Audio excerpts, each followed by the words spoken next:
I'm Brian Doak. I was saying earlier, I coach at St. Paul's, and we made it to the championship the last 2 years before this one. First year we lost to Boys Latin. Harry was a great second baseman, really stud player. Probably because of Coach Rolfink's teachings. Yes. I'm really happy to be here. I just have a few remarks. My family couldn't be here today, and the two guys that were going to introduce me, Marquise and Devin, one of them had COVID. I haven't seen them in weeks, but they've been hanging out. So I said, guys, you're good. Roland Park baseball has been really important in my life. I'm really, it's neat for me to be introduced on the day of Brian and Mike Stanley. When I started at RPBL, when I was doing the Gophers, I think that's age 7, I thought all those games were Game 7 of the World Series. I thought the coaching Roland Park Rec League, and that was the International League, maybe, that was the most important thing in the world. And boy, I put my energy into it. I was screaming and yelling, and I think I learned, thanks to Mike Stanley, who was commissioner at the time, said, Brian, why don't you step back for a year and be an assistant coach? It kind of like, and you know what, it was difficult for me at the time. It was the best thing that ever happened to me. It really kind of reframed my priorities about sportsmanship and about inclusion, about making the kids feel great.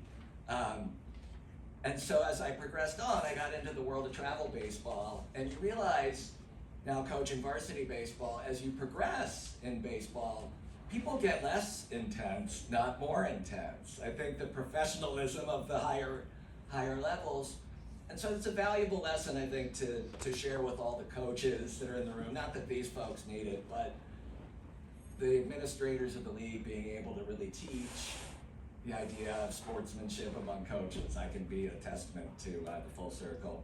So just quickly, I wanted to connect the dots between Roland Park baseball and some of the meaningful things in my life. When I was starting to coach travel, as an aside, we created those travel uniforms. I think I was the other team that first year of yours, and I'm proud to have been the one to done the uniforms.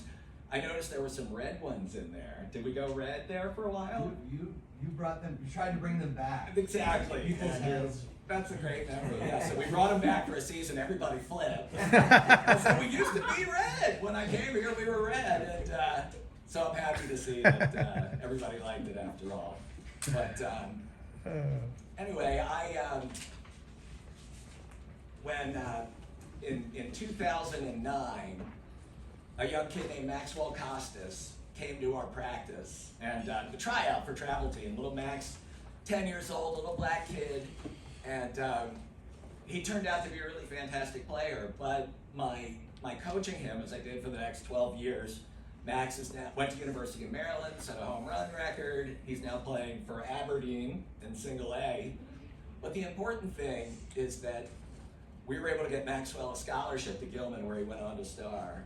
And through that, I was introduced to an organization called BEST, Baltimore Educational Scholarship Trust. It's an organization that puts 50 kids a year from the city into Baltimore's private school. And we had 5 of those kids play for Roland Park baseball to go through BEST and get scholarships to Gilman, BL, and St. Paul. So it was really cool.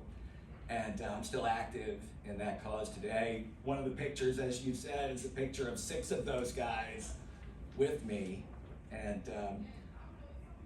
a couple weeks ago. And I think the important thing that I want to suggest to the group here is the importance of diversity in baseball. Major League Baseball struggles to not have enough black kids grow up and play it and get into the higher levels. And it starts with rec ball when they're young. What are the dues for Roland Park these days? What's it cost to play a season of rec ball? Less than $200. Yeah, so it's still a really great value, but it's a lot of money for people. And to get into travel baseball, it's even more. Get in the game. It's a program that offered to pay for those students that wouldn't play baseball if they didn't get the support. So I hope we're still using that.